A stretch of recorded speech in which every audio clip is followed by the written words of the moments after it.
Test 1 2, test 1 2.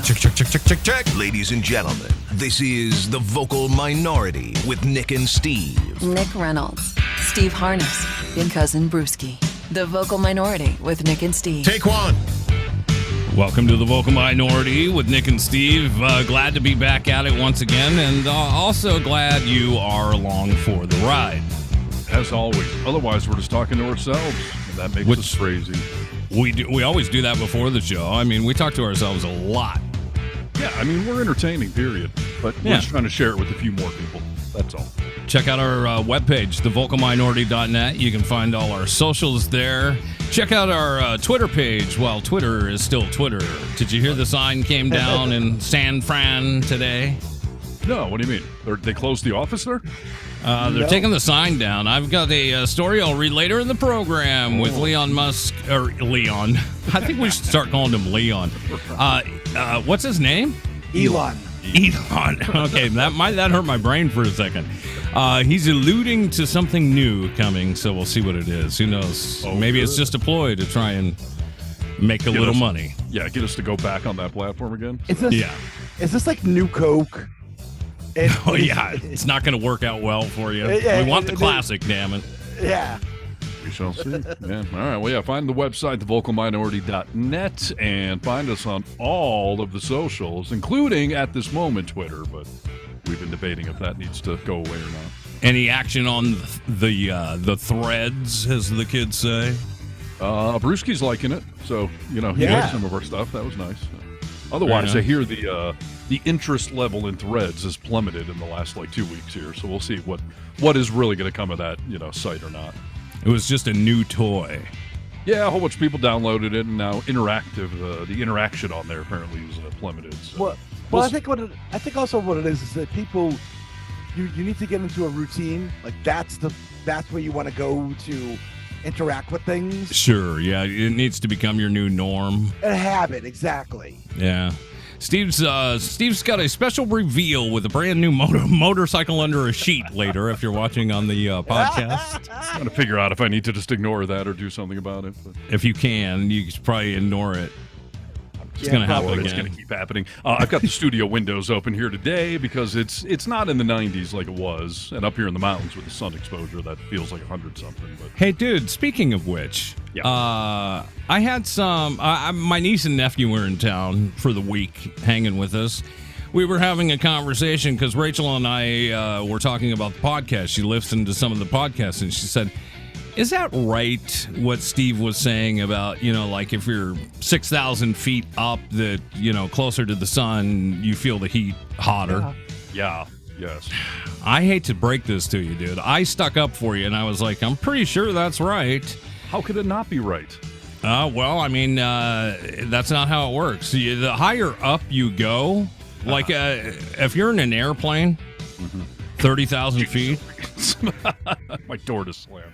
Sorry. Oh, if you're up in an airplane at 30,000 feet, you're freezing if you go outside. I mean, the higher you get, closer to the sun, it gets colder. There's a tipping point for that, obviously. If you're 30,000 feet up, of course, it's freezing because of the air temperature. I'm saying here at Lake Tahoe, the air temperature is 92 degrees, but because you're 6,000 feet closer to the sun, I have experienced it anecdotally, but certainly I've had so many people say, the sun is way more intense up here. And you're 6,000 feet closer, so yeah. Again, I backed you up because I thought that sounded correct. I should, right? Yeah. But go do some more research on it. It's interesting. I couldn't get the answer I was looking for scientifically. I'm not saying that necessarily the UV exposure is any higher. I'm saying it's hotter. You feel the sun more. If you get to 30,000 feet, obviously it's going to be colder up there, but the sun, I don't think that has anything to do with the effects of the sun. So I challenge the audience, but I can tell you, living in the mountains, the sun is more intense up here. I don't know about that, dude. You better go check it out. I don't need to be condescended to by flatlanders, okay? You sea level people.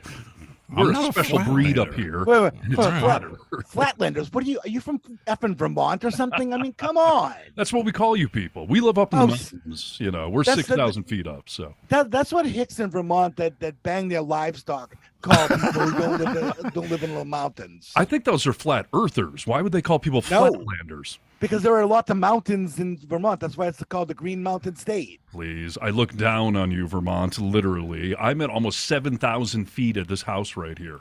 I'm a superhero. I train up here. Wow. You think a lot of it. I mean, he's not alone, Brewski. This is how Tahoe's arrogant. I mean, and Steve will admit that. Like, it's just kind of an arrogant bunch of we're better than you. Look where we live. Right. I mean, we're better than you. What do you want me to say? Good thing I'm not living there. Why? What would you do? Well, they don't feel inadequate the minute I walked into town. That's true. Yeah. That's right. Keep your distance for our ego's sake. All right. Well, let's hop into it, boys. Again, the vocal minority with Nick and Steve Olabruski, and we will indeed give you some news you need to know. We interrupt this broadcast to bring you this. We interrupt our program to bring you a special. Here is a news bulletin. We interrupt this program to bring you the humanity and all the things. A date which will live in infamy. The only thing we have to fear is fear itself. Need to know news. I said, oh, Lord Jesus, it's a fire. News you need to know. I got bronchitis. Ain't nobody got time for that. Hot granny sex. Right. I'm glad we have a long intro there. I fixed my curtain back there, so we'll see how that goes. Oh, yeah. You put it up in a ponytail. I did. That's nice. I need people to see my vintage dirt bike because everyone comments on it. What do they say? How cool no one it is? has ever once commented on why does this guy have a dirt bike behind him in a podcast studio. Well, I expected to hear from Kawasaki after like a month, throwing money at us, but you thought that'd do it. I thought it would, but maybe you need to drop a hint. I actually have several times, but oh, good for you. I should do it in Japanese apparently because they're not getting the message. So yeah, you need a translator, dude. Right. Konnichiwa. Exactly. If you don't know what we're talking about, you should be looking at us on YouTube or any of our social media. So there you go. All right. So a couple of months back when this Bud Light, Dylan Mulvaney controversy thing started up, we got into this whole point about conservatives are actually gigantic snowflakes themselves. They're always calling liberals snowflakes, but turns out they like canceling stuff too. And we do have a little Bud Light update that I'll get to in a moment, but let's start with the most recent conservative temper tantrum little meltdown. Okay. You guys up on this Jason Aldean garbage? I know none of us are country fans, so we're only learning about this through the news. I'm a fan of classic country. Exactly. I was going to say that's what I like too. Which, yes, you have to call it classic country because the modern country scene has become pop music. Whether you want to admit that or not, you're an inch away from being a boy band with all of your poppy, crappy, musical things out there. I think you're on to something. They're boy bands in boots. I mean, that's the real difference. Yeah, and what is with the twang they all sing with? No one even in this country really has that dialect anymore, that affect or whatever, but most country singers are not from the South, Like a bunch of them are from California and all this thing, but just part of the community, microphone and start twang. It's just hard to say tractor without, saying it in an accent. It's cultural appropriation. They're pretending to have a twang. They don't really, so... But anyways, are you guys up with this Jason Aldean thing, his quote-unquote pro-lynching song? Yeah, try that in a small town, you bastard. Yeah, and, it's funny to me that, okay, whether the song is pro-lynching or not, I mean, it talks about basically, try protesting in a small town and see how that goes over for you.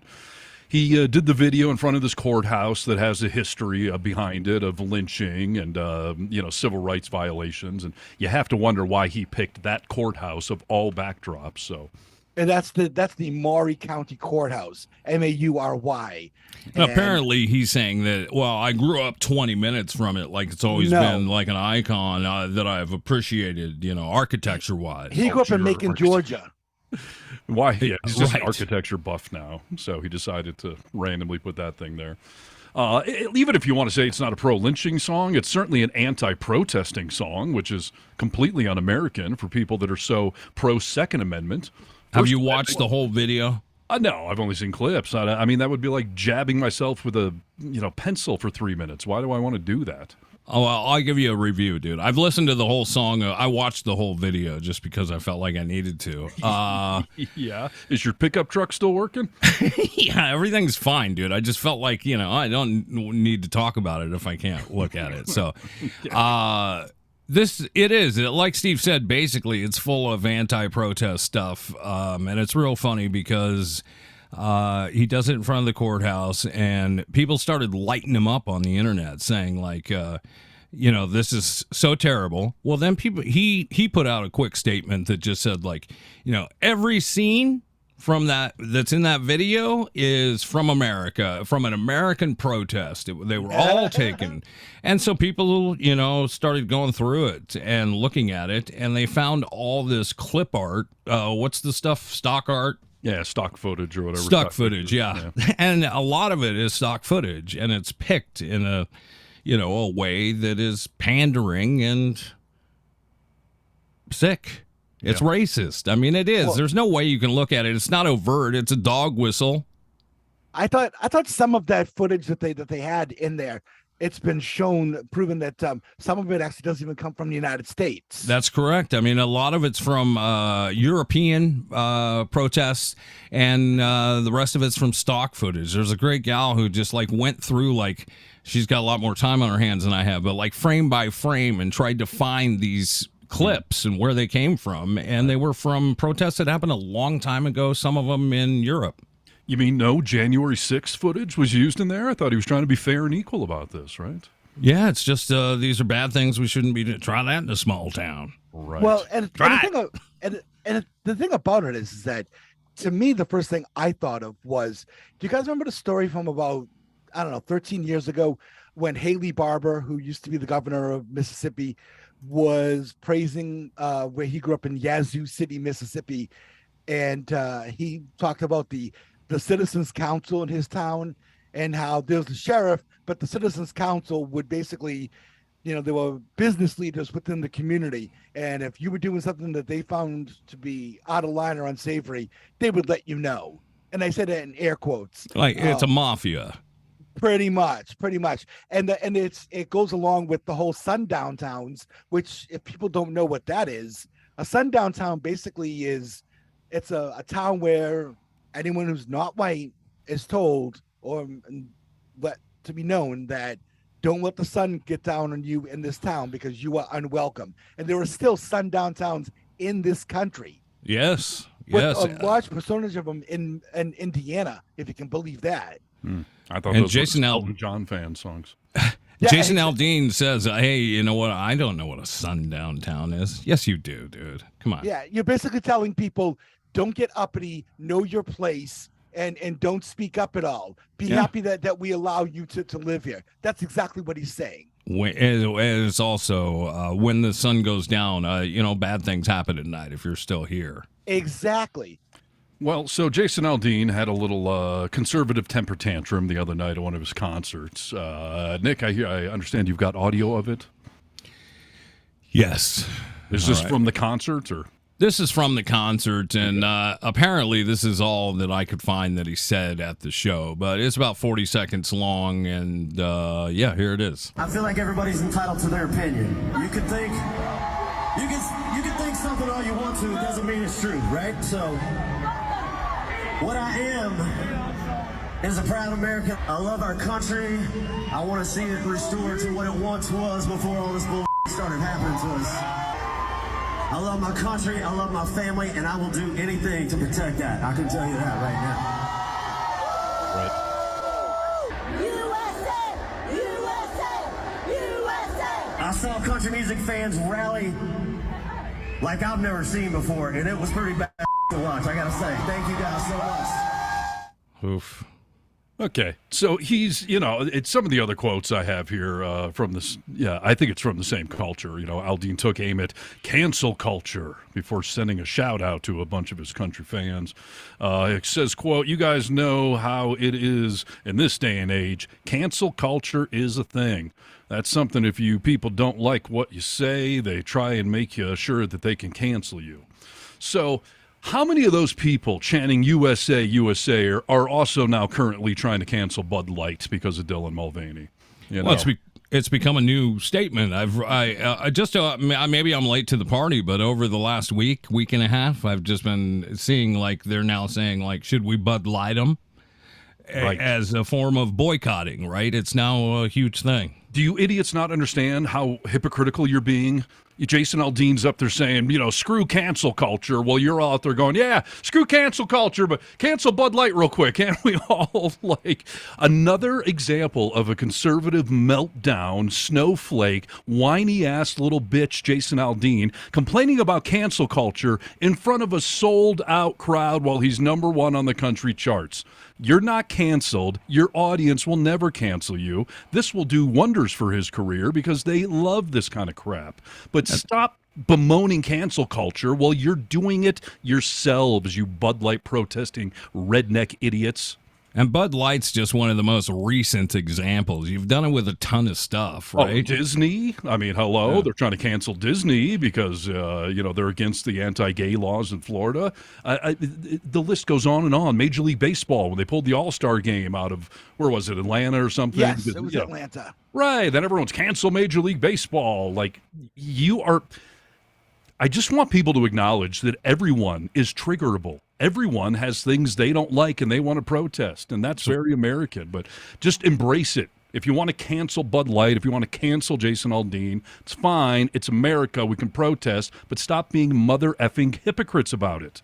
And just let the chips fall where they may. Like Steve always says, this is just a free market. Like, you can buy it or don't buy it, and if a lot of people don't buy it, you're obviously going to suffer. Make your words known that way. Exactly, and that is not a new concept in this country. This has been going on forever. They try to make this sound like it's some new age woke thing, but people have been boycotting or putting their money where their mouth is for forever and ever.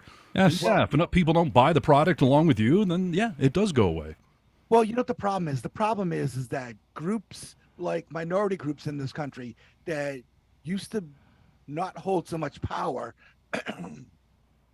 now are speaking up and are saying, you know what, I'm not going to sit there and I'm not going to take it anymore. And they don't like that. That's what they mean when they say we want to bring this country back to what it once was. He means that blacks and other minorities get in line and know their place. Yes. And white people tell them what to do, and these are the crumbs that we can give you, and that's all you're going to get. Don't ask for anything more. That's exactly what, when they say, I want my country back, that's exactly what they say. I know. Make America great again, dude. I mean, it starts with the president, right? Like, make it great again? Former president. Yes, please. This whole notion that things were somehow better back in some era that no one can ever define is always weird to me. But, Jason Aldean, if you're going to write the song, have the balls to stand behind it and say, yeah, I'm sick of you liberal hippie protesters. Like, just frickin' own it. And yeah, I did it in front of the courthouse because it's got a history of putting you people in your place. Like, be a frickin' man and own it. You wrote the song. Stop pussyfooting around it. It'll never happen, Snowflake. Dude. It just won't, because that is the dog whistle, right? It just has to be overtly racist. So they all know, and this is some sort of thing that's happening now where, hey, this is how we identify ourselves. You walk through the door, this is the badge we show. Yes, well, and that's what I'm saying. Then just own it, because your country fans aren't going to cancel you. The three of us aren't fans of you anyway, so we can't cancel you either, because we never spent money on you to take it back. So you're going to be just fine. But be a frickin' man and own what you're trying to say with your song. And just to be completely fair and unbiased, the song, as a person who's been in radio most of my life, I'm somewhat of an expert in music. This song is just terrible. And he didn't even write it. It was written for him. But it's bad, dude. It's been released like 4 months ago. And people just started, finding it. So, yeah, no it's one a could bad understand song. the lyrics. He's such a mushmouth, the way you're saying. So it's and yeah, did someone actually write it for him? I know so many country artists, because you are pop music. You have all these songwriters. I think there were 2 or 3 different guys who wrote it for him. I have the names. The song was written by a person named Kurt Allison, Tully Kennedy, Kelly Lovelace, and Neil Thrasher. So 4 people. Wow. It took 4 people to write that song, and only one jackass to take credit for it. Right. That may be part of why he doesn't want to take ownership. He doesn't want to be outed as, I didn't actually write this. I'm just like freaking, some boy pop band. Like some producer wrote this song for me, team of songwriters. I'm just singing it. I saw somebody else giving commentary on just like him as an artist, and from what this guy said, I guess I haven't fact checked this, but he grew up very wealthy. Like you've never ridden the range and driven a broken down truck. That's what I was saying at the beginning of this, right? None of these country guys are actually country, right? Yeah. And why the rednecks aren't offended by that? They don't want to look past the surface layer. No, they don't. They just want to say, like, try that in a small town, dude. We've got the one of the lyrics is like, you can't take the guns my grandpa gave to me. You can pry them from my cold dead. Try it in a small town. Yes. So that's the latest. I do have a little Bud Light Dylan Mulvaney funny update. Can I just say one more thing on it? Yeah. Rachel and I were having just a discussion over the weekend, and you know what? I'm from a small town. I'm pretty sure that Steve is originally from a small town and sort of lives in a small town now. Right. I'm like John Mellencamp. I was born in a small town. Yes. John Mellencamp. This is not what a small town is, by the way. I mean, the things that I loved about growing up in a small town is obviously like community, and people do help each other out a little bit more. People around that's a small town. But I wonder why, if you really wanted this to be about like the spirit of a small town, why you didn't like the footage isn't parades and, like people hugging and helping a neighbor. Like you still could have pulled it off, but this is racist. Yeah, and I totally agree. I was born in a small town, and I guess it was on the progressive side of things, but the thing about a small town is you all know each other. So if someone was out there protesting, I'm not going to run them over with my pickup truck because I know them. I may go engage with them or whatever, but this notion that just every small town is some backwoods racist, we're going to beat up hippie protesters thing is just not accurate. So maybe your small towns, Jason Aldean, or the person that wrote the lyrics for you, maybe they're small town, but that's really not a small town sentiment. Most small towns are actually, they try to look out for each other. And if someone's protesting, they're going to, probably want to know why and get engaged. So, and by the way, you can't block traffic in a small town. You got to go to the big city. No one's going to notice. Right? Yeah. Well, starts with one person at a time. They should change the name of the song to Try That in a Racist Town and just call it what it is. Yes, thank you. That would be accurate, and we could all agree with. Try that in a sundown town. Try that in a dying town. Right. Yes. Which they always complain about these small towns along the South all dying. Main Street is gone. No, none of the young people stay around living anymore. You know why? Because everyone's in your damn business. That's why. Right. Well, people are leaving. They want some form of, a demographic around them that is, colorful and has different culture involved in it, some arts. Exactly. And Nick referenced, I grew up in a small town in Michigan. I live in a small town now here in the mountains of California and Nevada, Lake Tahoe. We got less than 20,000 people living around here. So it's a small town, but we just made some international news on this Dylan Mulvaney Bud Light thing that I was so happy to see Lake Tahoe get some credit for this. Fantastic. Can we just maybe give them a little one of these? Congratulations. Yes. Brewski, Charles Barkley, how would you define his politics generally? I think you know a little more about him. Is he all over the place, or is he conservative, liberal? What do you think? No, he's more on the liberal side of things. But Charles is very much a person that doesn't let you pigeonhole him into any one thing. Right. Okay. Back when he was a player, his big thing was, I am not a role model. He had a whole ad campaign about it, saying, don't make me a role model for your kids. You should be the role model for your kids, and your kids should be looking up to you. And so Chuck has always been somebody that says what's on his mind, and it's usually been on the real liberal side of things. Okay, well, he's continuing that tradition then. So we just had the big celebrity golf tournament here in Lake Tahoe. You may have seen it on NBC. It's an annual event. It's celebrity golf, but it's mainly sports stars, maybe a few actors or comedians and stuff. Steph Curry hit a hole in one. And then he also hit a hugely long putt to win that thing, which is not surprising because he's one of the greatest shooters in NBA history. He's an outside shooter, so he's clearly a good athlete, and he's got good hand-eye coordination. He knows how to get it in a hole. We've heard that about NBA players as well. So, right. Yeah. And I will say, not to take away from his hole-in-one, but he hit it on 17, which is where every tournament I've ever played at Edgewood there, 17 is the hole-in-one challenge because it's conceivable to hit a hole-in-one. It's 150 yards, maybe. Yeah. I mean, so it's, it's not some par 5 or something, but it's a hole-in-one, so cool. Steph Curry, he did win the whole tournament. But Charles Barkley has been involved in this tournament, I think, since it started. And if you don't know what kind of golfer Charles Barkley is, I mean, he's the worst golfer on the planet. He's got a real bad swing. Oh, he's comically terrible, and that's why everyone loves him. He's out there just chunking it left and right. It's just a brick wall, little finesse. Yeah, exactly. So he's fun. He's kind of the comic relief out there of these celebrities golfing, and no conceivable way he'll ever win that thing. He may kill someone with a stray shot, but not win, hole-in-one in someone's head, but other than that. But what, is he Menon, Brewski, or Speed Stick? I don't. By Menon. He used to do those commercials. Sir Charles Barkley. Don't you remember? No. It was right guard. Oh, okay. Yeah, he was the right guard. Because he did the whole thing about being malodorous, and it's anything less would be uncivilized. That's right. Well, he's continuing his civility here. So Charles Barkley was in Lake Tahoe. NBA legend Charles Barkley has defended Bud Light after its partnership with trans influencer Dylan Mulvaney sparked this old boycott. He branded those people rednecks. His comments were captured across several nights this past week or so at a bar, they say, in Lake Tahoe, California. I will tell you, he was at Harris Casino. He was at the Party with Artie, which is this local dude that has a keyboard, and he knows every song ever written by anyone, and he does these kooky keyboard versions.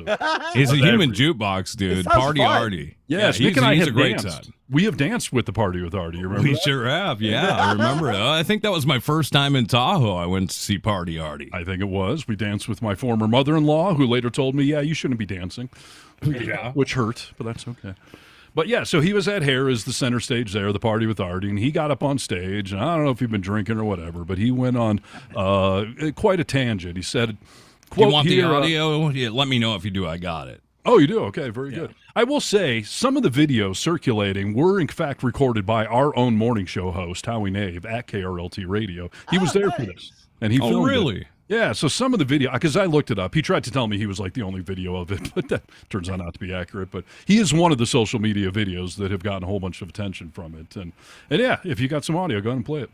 All right, I will. Charles Barkley. Take this. I want y'all to drink this fucking beer. Oh. That's okay. I want y'all to drink this fucking beer. Oh, there you go. I got 3 cases of Bud Light. Hey, and I want to say this. If you're gay, bless you. If you're transgender, bless you. And if you have a problem with that, fuck you. Wow. All right, let's pause that so we don't make an editing nightmare here. No, it's done. So, yes, Nick played some of the audio there. We'll censor that for the children. But and it was a little hard to hear, but he said, hey, let me tell you something. All you rednecks or a-holes who don't want to drink Bud Light, F you all. He said, I ain't worried about getting canceled because let me tell you something. If y'all fire me and give me all that money, I'm going to be playing golf every effing day. So listen, as I said last night, if you're gay, God bless you. If you're trans, God bless you. And if you have a problem with that, F you. So Charles Barkley went on a pro-gay rights, transgender, drinking Bud Light. He said, I bought 3 cases of it, free to whoever wants it. And, of course, now conservatives are calling on Charles Barkley to be canceled. Yeah, and he said at the beginning, you can't cancel me. Right. You can't cancel me. Not at this stage of the game. He's got nothing to be canceled from. But the thing about it is so it's been tried so many times with him, and he won't back down. Right. And that's the thing is that's the way he was as a player. And, yes. and same thing now. He just doesn't back down, and he's just like, no, F off. I'm saying what I'm saying. You don't like it? Try and cancel me. Right. And he did it on his own time. This was not part of the tournament per se. He wasn't standing at the tee or something. I mean, he was out on the town. He went up on stage, told this crowd this. That's what we call freedom of speech in America. We're supposed to encourage that kind of stuff. But try that in a small town, Charles Barkley, and apparently you're going to get lynched in front of the courthouse. I wonder what the backlash will be. I haven't seen what's happened so far.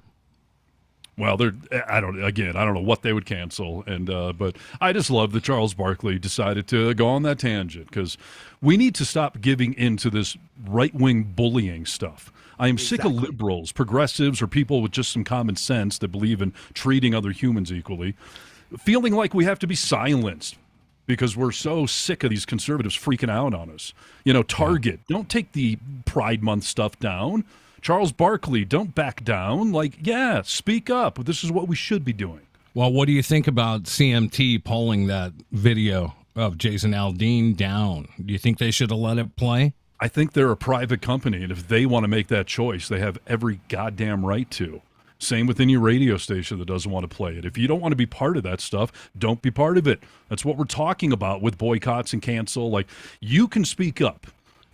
Our radio station, Nick and I, we dropped Kid Rock a couple of months ago when all this crap came out because I'm sick of people weaponizing these issues and against real humans. There are people being belittled, death threats, killed, lynched, all that stuff.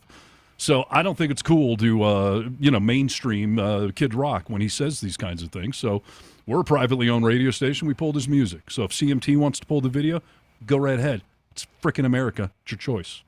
It's not censorship, Steve?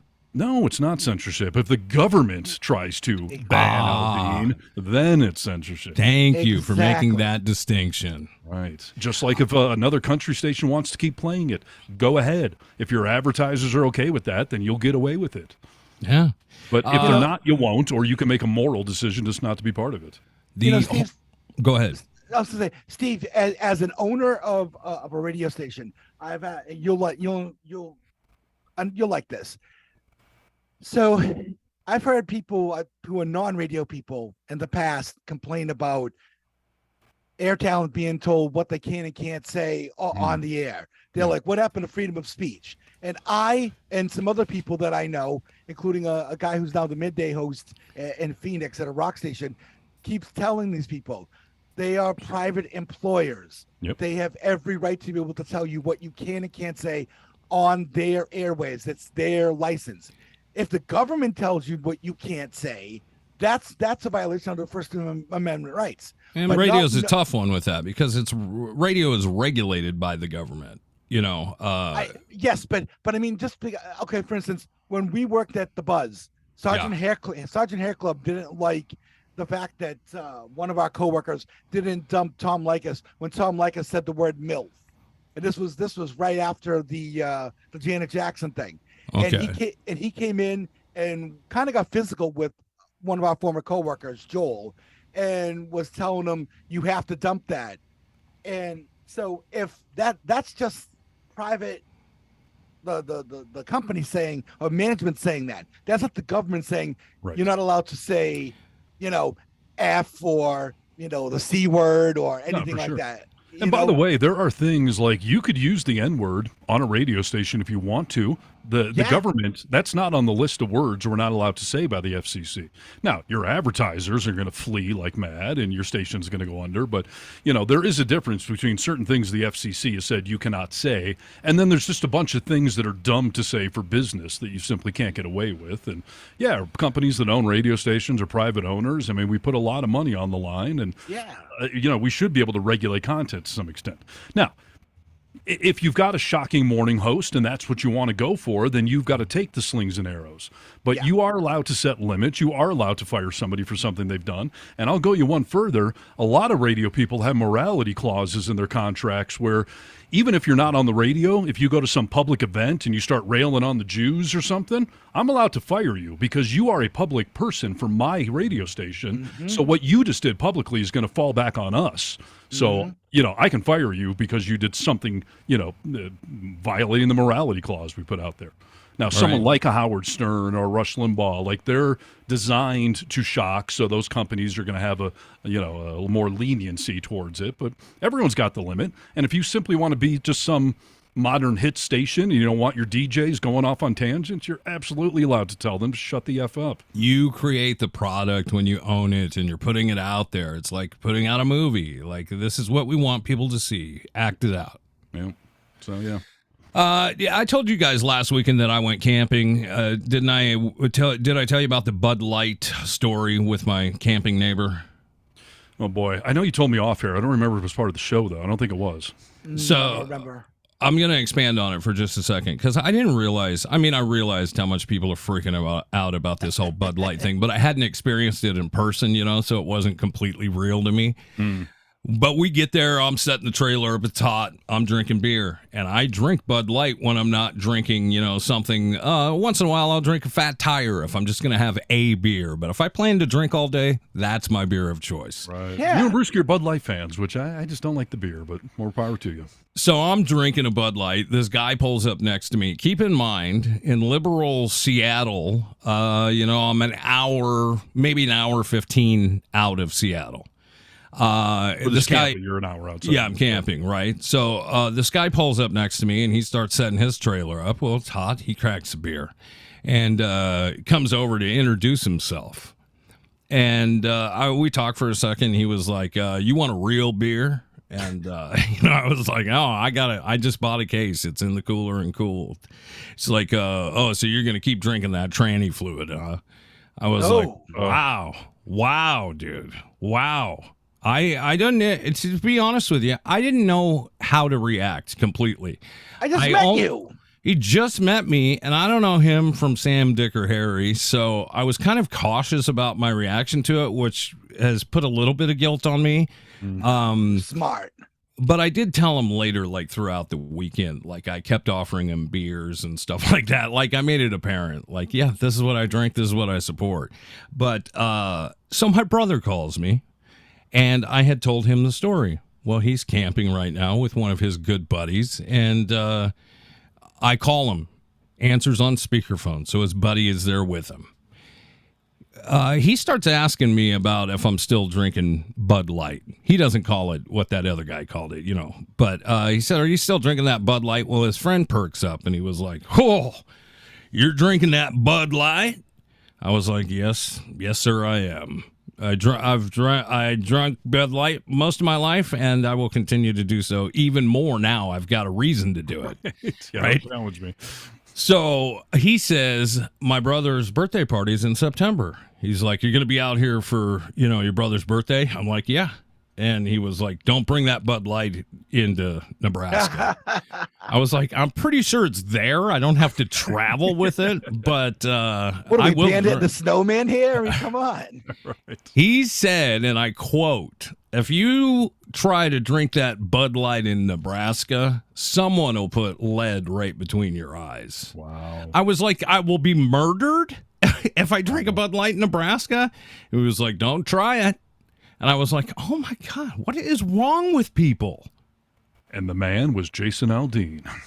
I said, "I will try it in a small town. I can't wait to drink Bud Light when I get there." Wow. So, this is what I'm talking about, of how weaponized things have become. These whiny little bitch snowflakes. Now they're threatening to murder you because you drink the beer that they've been drinking forever, and that they are now snowflakey cancel culturing. And that's what you should say. If someone's like, "You're drinking that Bud Light," you're like, "Yeah, I'm not some whiny snowflake into cancel culture. So I'm going to drink what I want to drink because this is America." Are you from Canada or Russia or something? Where are you from that you don't have your own freedoms there? Huh? Right. I want to. I didn't mean to say Canada has no freedom. I just meant, are you from some other country? Right. Well, so for me, I like to drink whiskey. That's my thing. I drink whiskey neat, and I find that what pairs well with my whiskey is a Bud Light. Yeah, it's nice and cold. It's easy to drink, crisp, and I would rather spend my money on the top shelf whiskey, and then save it drinking the cheap beer. Yeah, exactly. Chase it with a little water. I mean, a little Bud Light. Yeah, it's just that's what I like, and I can't stand IPAs. God, can we stop with the IPAs already? Holy jeez, this has gotten way out of control. You're hilarious. I love a good. I love diversity in my beer. That's just where I'm from. You've been drinking a lot of cider lately, dude. And, Ciders, sours, fruity beers. I'm not afraid to go up to the bar and go, what's sour or fruity? Because I like it to not taste like piss water. I see. I like cider. Down East cider here in Boston makes really good cider. But the problem with Down East cider is you have 3 of those and you feel like you've had like a bit, like a really like 3 Red drink. Bulls. Yeah. Yeah. I mean, No. It gets you wasted really fast. Well, it has so much sugar in it, dude. If I drink, I don't think I've ever drank it. I don't think I've ever taken on more than 2 ciders in a row. I won't do it. I'll have a cider and then I'll usually switch it up. Nah, it's a lot of sugar. You know what you should do, Nick, honestly, before your next trip or any of this? Like, print out a list of every beer that Anheuser-Busch owns nowadays. So Because I funny. guarantee those idiots are still drinking Bud Light. I was just going to tell you, dude, Paracon. I'm working on like a wallet-sized laminated card that I can pull out and be like, oh, yes, you're on the list. Yeah, you're still supporting it, moron. So Yeah. Well, this show, The Vocal Minority with Nick and Steve Olabruski, wishes you good luck, Bud Light. This is Need to Know News. News you need to know. Hello, Americans. This is Paul Harvey. Stand by for news. And now it's time to go to the news desk with Cousin Brewski. Oh, guys, gosh, where to start? Well, I will tell you this. A beloved television star will be making his return, and it may not just be on television, across all platforms. Somebody from the 80s. All right. What you talking about, Brewski? I believe he's dead. They're both dead, aren't they? Yeah. No. Todd Bridges is alive, dude. Yes, exactly. Not Arnold. Okay. What? I keep giving me some hints. I want to see if I can guess this. Okay. So hey, Brewski, real quick, turn your mic up one more notch. Hello. Is this better? Perfect. Yes. All right. Okay. So give us some hints. Okay, so this person was on television. Well, person, quote unquote, was on television. ALF. Oh, come on! Wow, that was quick. Well, he's a jerk, dude. He's read the story. No, I haven't. What was that? What he said? A little person. No, he said it's. You said it wasn't really a person. You said quote unquote person. Kind of a person, yeah. So it's either Mork from Mork or Alf. It's got to be Mork's dead too, dude. Stop it. Am I right though? It's Alf. Yes, Alf is making a comeback. I'll put your cats inside, ladies and gentlemen. Alf will return as what? A TV show?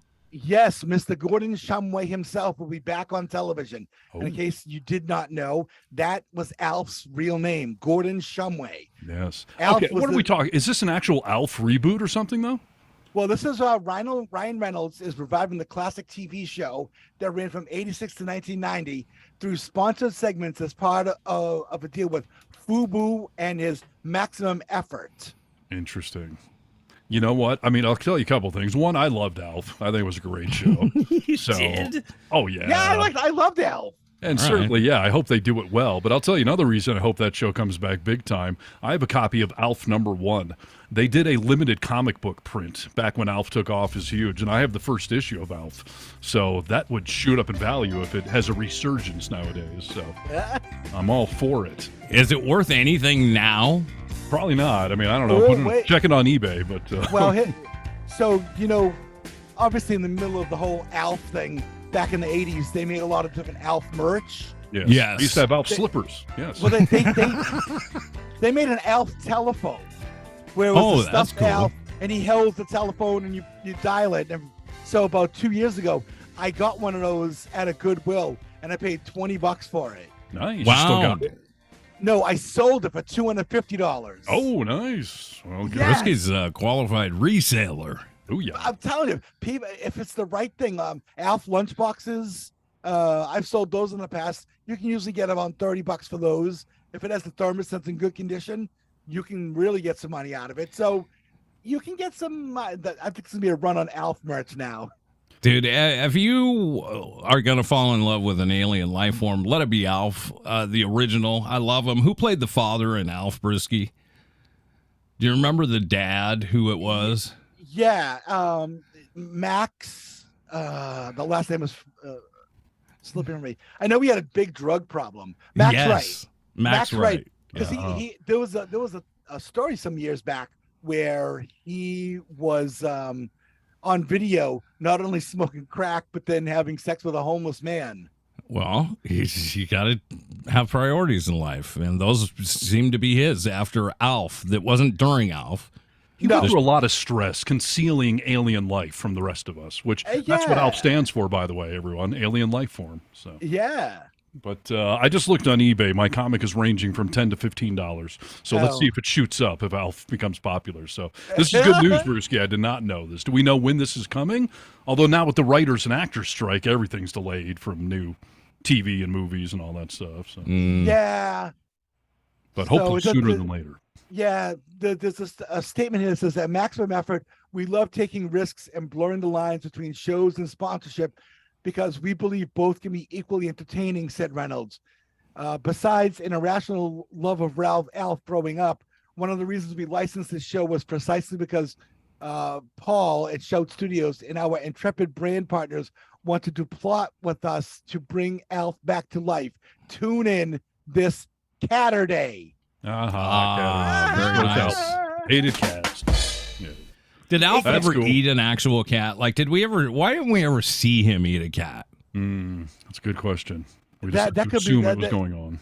That could have been problematic even back then. But maybe nowadays on the reboot, we'll get to see him eat cats. But it's going to go down to like the shelter, the shelter, and start saying, "I'll take that one, and I'll take that one right there." Yeah, we'll have to see, dude. I can't wait for it. I love Alf. Everybody loves Alf. Just go eat some Chinese food, right? Yeah. This is Need to Know News. News you need to know. Speaking of insensitive people, I will bring you Lauren Boebert. I don't know if you guys saw her make the news again today, or this week, rather. What's the latest from the land of idiocy, from the land of hot idiocy? She was walking through the halls of the Senate, and somebody tried to stop her that was there, and they were handing out pins that were, I think, for Uvalde. Yes. Well, one victim in particular. Yes, and it had this child's picture on it. And Brewski, do you know the child's name? I do not. I didn't even think that was important, but maybe it is. I'll get that for you real quick. Yeah, just out of respect. Look it up for me, will you? She was walking through the hall, and they were handing these out, and they tried to hand her one, and she kind of looked confused for a second, and then finally took it in her hand. She's walking away, moves about, 10 feet down the hallway, and tosses it in the trash. Mm-hmm. So people are freaking out, like how insensitive and disrespectful it was. Who was it, Brewski? The girl's name was Maite Rodriguez, who was 10 years old. She's the girl that wore the green Converse shoes with the heart drawn on the toe cap. Right, which they said in that was the only way they were able to identify her, that she was so, it was awful. This is a mass shooting. That AR-15 just tore it to pieces. Yeah. Tore to pieces. So people are upset with Lauren Boebert, and she finally came out over the weekend and made a little statement on, this is what really happened, you guys. Come on. Last week, there was a video of me throwing an item away that I had received randomly from somebody in the hallway. I was walking, had AirPods in, tried to tell the man that I was occupied, and he continued. And as he was handing me what turned out to be a memorial pen, I recognized him as a man who came at me very aggressively just a few weeks prior during a press conference. He was so aggressive that he was apprehended by another member and detained by Capitol Police officers. So I want to make it very clear that I did not want to receive anything that this man had to give me, nor did I know what he was handing me. Okay. I haven't been able to find anything about the guy that gave it to her, that, he got in trouble for, being aggressive with her in the past. I was able to find nothing on the internet. I think it's the incident a few weeks ago, right, where this guy was at a public thing and some other congressman or whatever, grabbed the guy and started pushing him away. But this wasn't, he wasn't arrested. No. He wasn't arrested. He was there, and sometimes you have to get a little rowdy for these people to listen, is the point I think we need to make. Yeah, he was protesting. He was shouting at him. So, yeah. Right. So, this, you knew. I mean, you walked the 10 feet. You glanced down at it. Yeah, what if it was a $1 million bill? You didn't know what it was. You just threw it away. Like, you saw it. You saw the little girl's picture was right on the front, about a 4x3 square. You know what? At least be smart enough that if you accept something, wait till you get to your office to throw it away. Like, yes. So dumb to take it from the person and then walk 10 feet and just pitch it without having any idea what it was or, any of the significance. So I admonish her just for that. And I admonish her for the speech you're playing. She didn't wear glasses, and she looks so much hotter with her glasses on. Well, and she was wearing AirPods? Why you're at work, dude? Come on. You don't work at a radio station. Take those out. Right. Well, a couple things. Number one, the gentleman's name is Elijah Pelton. And he's the one, if you go on his his Twitter page, he has a post, a pinned tweet that says that he's the one that handed Lauren Boebert the pin. And the thing about it, though, is that if you look at that video, she can't use the AirPod excuse whatsoever, because she looks up at him several times. She's walking and she looks up at him because she can actually hear the conversation from him. And then also, if you look at the video again, if you watch, he hands her the item, and she holds it in her hand and she looks it up and down. Yes, dude. So she knows exactly what's being handed to her right there. Yes, she knew. She was making a statement, whether it was she put any thought into it or not. I mean, that was just her normal reaction, is just to get that garbage. I didn't want to take anything from that man. And why are you using the word you're occupied? I mean, do you have something inside of your butt? She's in an airplane bathroom, Yeah. She is something, and Steve wants to have relations with her. Currently dirty ones, condescending, derogatory relationships with her. All right. Spit in her mouth. Wow. Dottie and I were watching a TV show the other day. It was kind of a dark comedy, and this guy who's flirting with a girl in a bar, they start making out, and he spits in her mouth. And Dottie looks at me and was like, "If you ever do that to me," I was just like, "Why? Well, I don't know why it's become a thing, but I'm certainly not going to do it to you." Well, Boebert, I'll spit in her mouth for sure. Well, but that and the choking, those have been really, really. I mean, I hear all the conversations about with people, these young people, and the hookups that they have, and they wanted me to choke. She wanted me to choke her, or like one girl was like, "He wasn't choking me enough," and it's animalistic thing. Yeah, that has become a thing. Yeah. I will tell you. There was one of my dating experiences where the woman was like, I was like just kind of caressing around her neck, and she was like, "Do you want to choke me?" And I'm like, "Oh, okay." Like I started squeezing a little, and she's like, "No, choke me."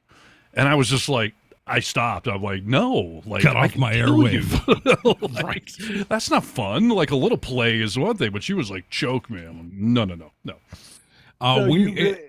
Here's something disconcerting that will throw you guys off a little bit. I once dated a woman who was into what they call blade play. Right. You said that on the podcast. You cut her? No, she wanted a knife held to her throat, right? Exactly, to her jugular, and she wanted to feel the sharp edge to her throat. Right, as she was performing oral, right? Exactly, yeah. Right. Now you got an amazing memory, you horny bastard. Yeah, she did detail. She did like to have like little cuts in her arms. And, I wasn't able to do that either. That's just that's not my scene, man. I was gonna say, would you have done it with a butter knife? Maybe, but it wouldn't have done anything for her though, because for her it's the danger. Yeah. Wow. No, she needs therapy. So, yeah. Right. Lauren Boebert, you're just an idiot in general. So I actually kind of, on one level, would believe you didn't have the cognitive wherewithal to figure out what you were holding, and your dismissive attitude towards the peasant masses. Yes. Have her throw it away. But either way, she looked dumb. So either own it or just say, like, I screwed up. Sorry. Yeah. Republicans don't apologize, Steve. That's know that. True. Yeah. Yep. Are you fed up with feeling like a loser? A real dummy? Are you tired of urinating and defecating in your pants? Well, I'm sorry to hear that. This is Need to Know News. News you need to know. Hey, is that my poo setup? Because that's the story I've got ready. Steve Harness. Yes, dude. Let's get into the poo, people. Yeah. This is an interesting one. New research. Pooping only every 3 or more days is linked with cognitive decline. Really? Just it's actually doing something to my brain, or is it because I'm always wondering if I have to poo? Well, let's break it down a little. I had said on this show, I listened back to a podcast recently. We were all talking about how often we poo. And I was saying that I have, every morning, I just have a religious poo. Like, my body's ready. I don't wake up with an overwhelming urge, but every morning it's ready to go, and I deposit. Brewski, you had referenced that you were nowhere near that frequent. So what are we talking in your world? Every other day? Do you sometimes go 3 or 4 days? No, not that long. But it's every couple of days usually. Oh, really? I thought yours was just you don't have it at a specific time. Like when it happens, it happens. Oh, well, there's that too. Yeah, but my hours in my meal schedule is so just random all the time. Yeah. Nick, do you ever go more than 24 hours? If I do, there's something wrong, Right. Like every once in a while, I'll feel like, oh man, maybe I'm a little constipated. Like maybe once or twice a year, and I'll go 2 days. Right. Okay. But usually every day. So in the first of its kind research to look at constipation's impact on the aging brain, scientists have found some concerning links. Being chronically constipated, defined by the authors as having a bowel movement only every 3 or more days, has been linked with a 73% higher risk of subjective cognitive decline, according to research presented Wednesday at the Alzheimer's Association International Conference in Amsterdam. What does that mean? When you poo, your cognitive ability comes back? Well, let's see what they connect here. Quote here, our study provided first-of-its-kind evidence that examined a wide spectrum of bowel movement frequency. How would you love being given that grant if you're a scientist? But I digress. This is according to Dr. Sharon Ma. The research's first author and assistant professor in the Department of Nutrition at the University of Massachusetts Amherst. Yeah. We were surprised at how strong the associations were and how strong the smells were, especially for those with very infrequent bowel movements. About 16% of the worldwide adult population experiences constipation, but it's even more common amongst older adults due to age-related factors such as lack of fiber, medicines, etc. Chronic constipation has been linked with inflammation and mental disorders such as anxiety and depression. But there have been many unanswered questions about the relationship up until now. Cognitive function refers to a person's mental capacity for learning, thinking, retaining info, etc. Let's see. Compared to people who poop once a day, constipated participants have significantly worse cognition, equivalent to 3 years or more of chronological cognitive aging, the authors found. Increased risk was also found amongst those who pooped more than twice daily, though those higher odds were small. So said the more we learn about gut-brain axis, the more we understand that it's just important to ensure that preventing or addressing cognitive decline is a system-wide approach. The brain is not completely isolated from what's happening in your blood flow. Yeah, I was going to say that this has got to be a gut thing, right, altogether. I mean, I know it's about your poo, but at the heart of the matter, it's a gut thing. Yeah, I mean, you're saying the whole system is connected, so one leads to the other. If you're having bowel movements only every 3 or 4 days, your blood oxygen levels, circulations, all of this stuff is hurting your brain. Right. Cognitive decline. Wow. So their point is, if you are constipated, do your best to knock it off. Eat more fiber, even if you have to take some sort of stool softener or whatever. Like, you're hurting your brain by keeping that poo in there for that long. Maybe that's what's wrong with America, dude. Maybe we just have too much constipation going on. It goes back to the whole you're full of poo, you're full of yes. It makes sense because when you say somebody's full of crap, you're saying you're an idiot. And this kind of connects that dot that you might actually be a moron because you actually are full of crap. Right. Yeah, it makes a lot of sense. I mean, this whole past 5 years has Oh, we've been learning a lot about gut health, and there's probiotics that I didn't take when I was a young man, that I take now. My dog's on probiotics to even out his gut health, dude, because he was having soft stool unexpectedly, quite, once, twice a week. And probiotics, it's the way to go. Eat a lot of yogurt. That's what I eat. And I feel like that's why I'm so intelligent. Okay? I mean, I don't disagree with it at all. I had irritable bowels throughout my life. And then several years ago, I started exercising. I changed up my diet a little bit, but I started taking daily probiotics. And I don't know if it's one or the combination, but I no longer have that problem at all. That's fascinating. And despite what people on TikTok say, I am not full of crap anymore. So, are you on a probiotic, Brewski? I am not. Let's work on that, dude. I mean, I really want you to start seeing regular poo happen in your life. Yes. Have you had any poo issues of late, Bruce? Saturday night we had a little bit of an issue. I was out working, and fortunately, I wasn't too far from my home. I had a ride that would have taken me away from my home, but the person didn't show up, and then all of a sudden, it began. Well, you got a poo now? No. At that moment, I was like, I really had to go, but then you feel the rumbling. Is that what you mean? Like it escalated quickly. It really did. And that's then Ron Burgundy. That escalated quickly. So I started heading home, driving towards my house, and then I was going to stop at a traffic light, and then all of a sudden, things started to almost like rocks in a bag, just kind of falling down, and you're like, oh my God. In your pants, you mean? Oh, no, you can feel it in your gut. Okay. Yeah, exactly. I was like, how constipated are you that these feel like rocks? No. Well, but I'm trying to think of something out. So, and then it was like at the doorway, like just waiting. Yeah. I'm like, this is gonna happen. I'm gonna poop my pants right here in my car.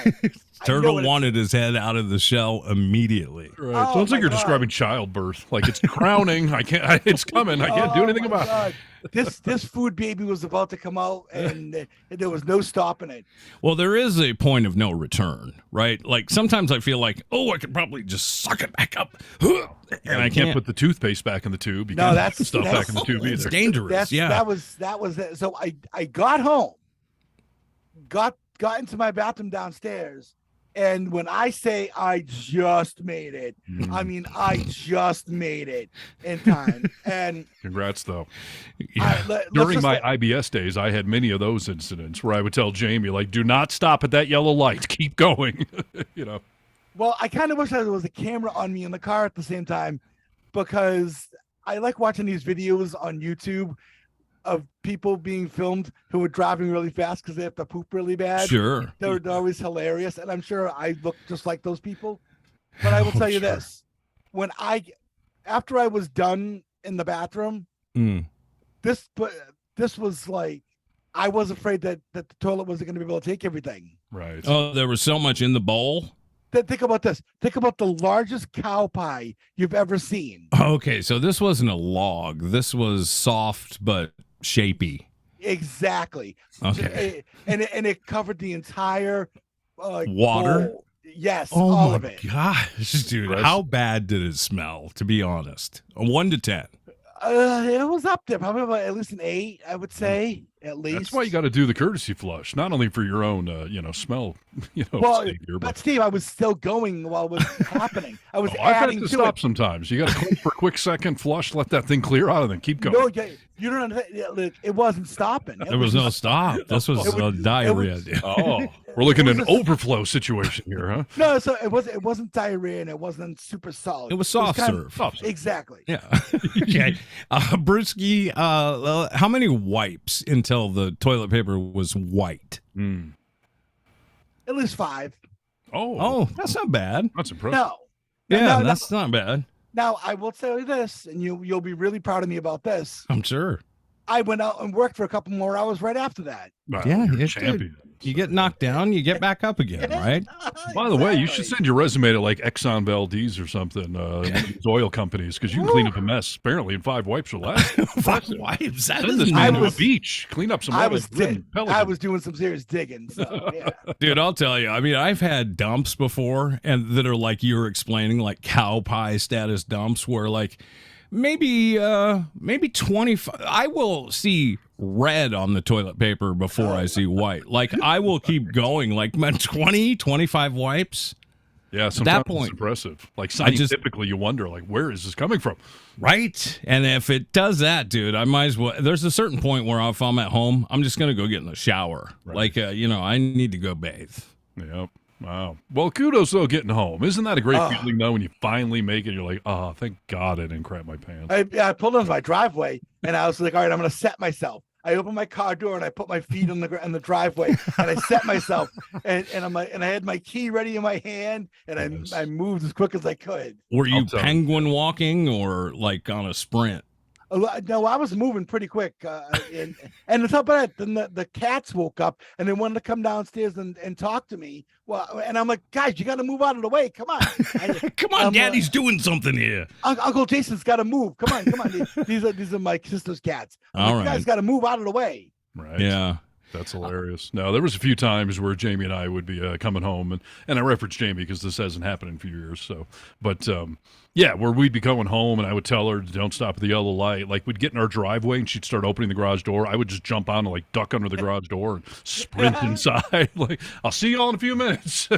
Like, so funny. Did you guys have a second bathroom? We had like 17 bathrooms because I'm a rich guy. So okay. No problem. Let me tell you that is also final thought on your dump from me anyway, is that if you would have pooped your pants, dude, you know when you poop your pants and it fills up like clay, like you just know you're pooping your pants. That would have been down to your ankles, like running down your legs. In my car. Oh, yeah. Well, put that on your Uber review, right? Well, it's a good thing I have WeatherTech mats in my car. I could have taken it out and hosed it off. You know, wow. Made in America, WeatherTech. By the way, WeatherTech, you are welcome to sponsor this fine program. Yeah. Brewski's got a great testimonial waiting for you one of these days. So, yeah. This is Need to Know News. News you need to know. This should be our last story, so whoever's going, make it a good one for us. All right. Well, it's officially Brewski's turn. You got something, Brewski, that's great?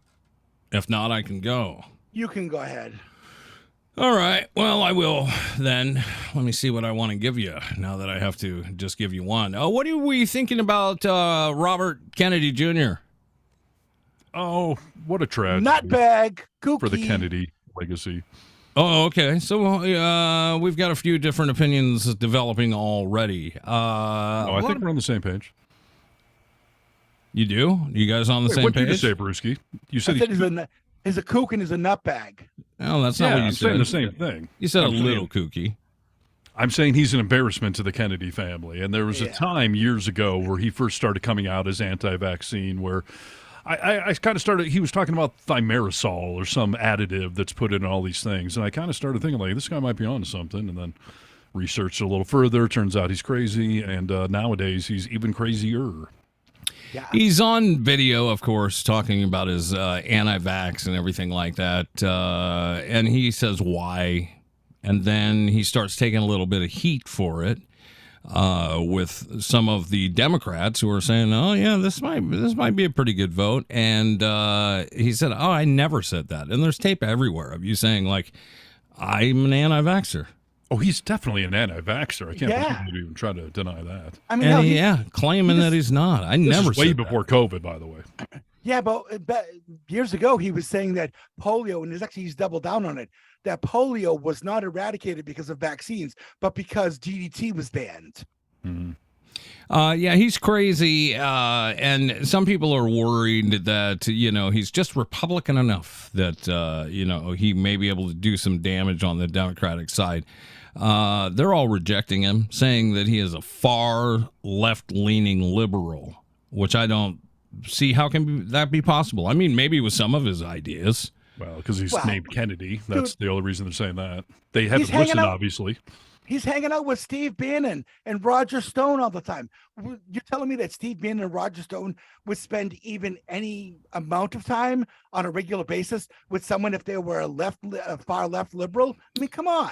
Well, here is our, what do you call Marjorie Taylor Greene? About her feet, what do you call her? Hobbit feet. Hobbit feet had a little something to say about whether or not she supports him. But if I had advice for Bobby Kennedy, and I really agree with his position on the vaccines. It's been my position all along, Brian. You know that. I have been totally against the COVID vaccines from day one, just as you have. Totally against the mask. As a matter of fact, I got fined every single day I stepped on the House floor because I refused to wear a mask, and Nancy Pelosi would fine me $2,500 every single time I stepped on the House floor without a mask. And I was like, fine, you go ahead and fine me. I could care less. Well, that's good use of our tax dollars. Right. You know, and what do they say about a fool and their money will soon be parted? So right. Yeah. She goes on to say that that's the only thing that she agrees with him about, and that the Republican Party wants to distance themselves away from him. His voice, I know I'll maybe take some flack for this, but I can't listen to him speak, and I know it's not his fault, but he's got something, doesn't he? Yeah, I don't know if he had some sort of cancer of the esophagus or something. No, something's a disease. He blames it. He blames the disease that attacks his vocal cords on a flu vaccine that he received years ago. Oh, he does. I didn't know that. I thought like Eric Clapton. I see. Right.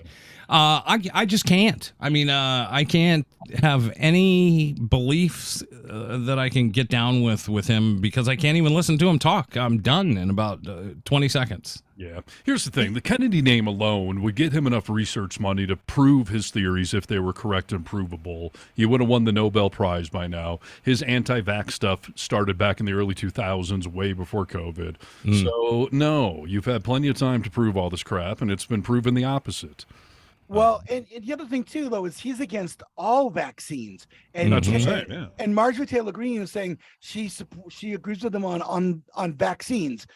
So does that mean that she didn't vaccinate her daughter, who's a college softball player right now? Of course. Again, she doesn't know what she's talking about. She's cherry picking one thing he said about COVID and trying to say she agrees with him about vaccines. But no, because I'm sure you're right. I'm sure her kids were vaccinated. Of course they are, dude. Of course they were. Right. And by She's the way, the kind of person that will publicly admonish vaccines, but of course privately get her kids vaccinated and herself, obviously. Yeah. Right. Well, he has a thing called spasmodic dysphonia.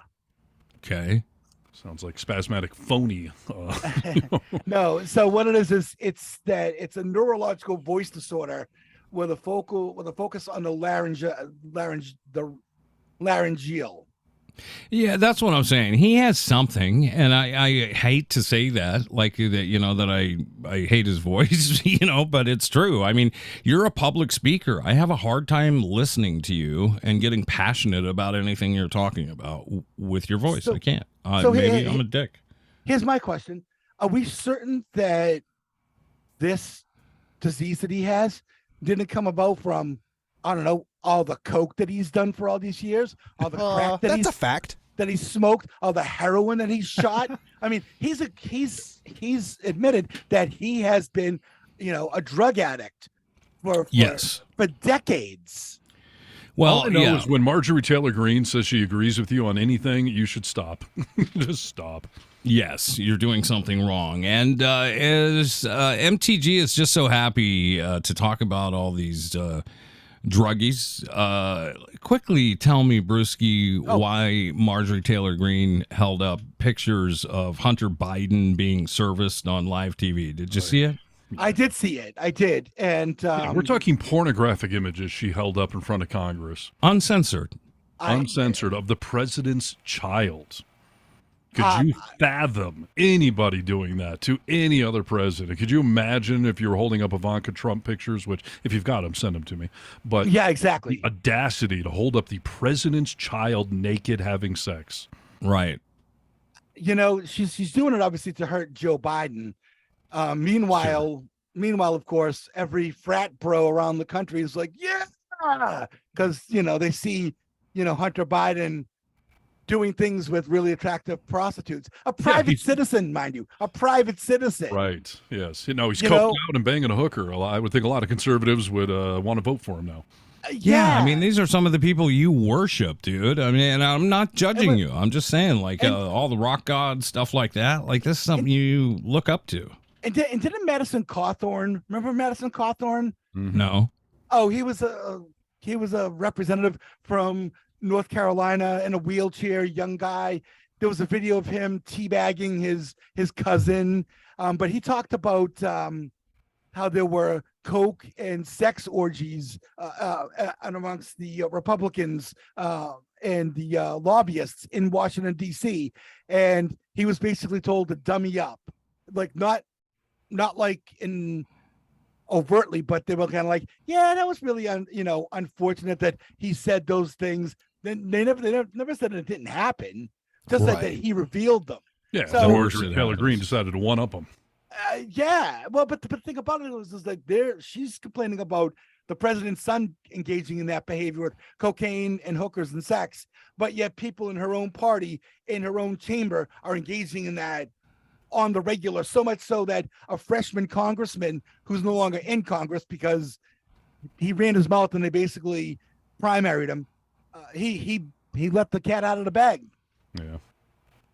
Yeah, let's get some pics of other people. I mean, we know they're out there, but I just can't get over the fact, A, that she put them on live TV. They were uncensored. And then, like you said, that it was the president's son who's a private citizen. Like, what are we doing here? Yeah, this is the party of family values, by the way, holding up pornographic images in Congress. You just had the big movie talking about child trafficking, and not that Hunter is not only child trafficking, sexual trafficking. So what are we doing? Yeah. Exploitation a little bit. I mean, he didn't want those pictures on TV, right? No, and on top of that, they were showing that hearing live on Fox News, and yes, when she put the pictures up, they were right there in front of the camera for about, I think, 2 to 3 seconds, which in TV time is an eternity. Yeah, they were long enough for people to pull the screenshots. I mean, I saw them online. Exactly. And so MSNBC and CNN weren't showing that hearing, but of course Fox was. And then Fox, of course, it shoots them in the foot because now they've got the pornographic images on their TV. Yeah, someone was trying to get her arrested, Grandma had, eaten lunch watching Fox during the day, and she got an iPhone. Yeah. Yeah. No, I would love to see some sort of charges or whatever. I don't know how you can get away with that. But revenge porn, by the way. They say that she violated the revenge porn laws in Washington, D.C. I would think that would be accurate because it's not like he handed over this laptop. It was not, gotten legally. So and that's now that's the other thing, by the way. This laptop, we got to wrap this up, but go ahead. Okay. That laptop does not actually exist. There was a laptop, yes, but the hard drive that was in a laptop was actually handed to Rudy Giuliani by the GRU, which is the Russian security agency. So that did not belong to Hunter Biden at all. Enough said. Now there you go. Fun stuff. I'm glad they're showing porn in Congress. Don't get me wrong, but it seems inappropriate. So. Yeah. All right. Well, that's going to do it. I mean, we had so much more news to do, but we have a limited amount of time. So we got to bring the program to a close now. It's The Vocal Minority with Nick and Steve Alabruski. Find us online, thevocalminority.net, and please find our social medias and help us grow this biatch. Test 1 2, test 1 2. Check. Ladies and gentlemen, this is The Vocal Minority with Nick and Steve. Nick Reynolds, Steve Harness, and Cousin Brewski. The Vocal Minority with Nick and Steve. Take one.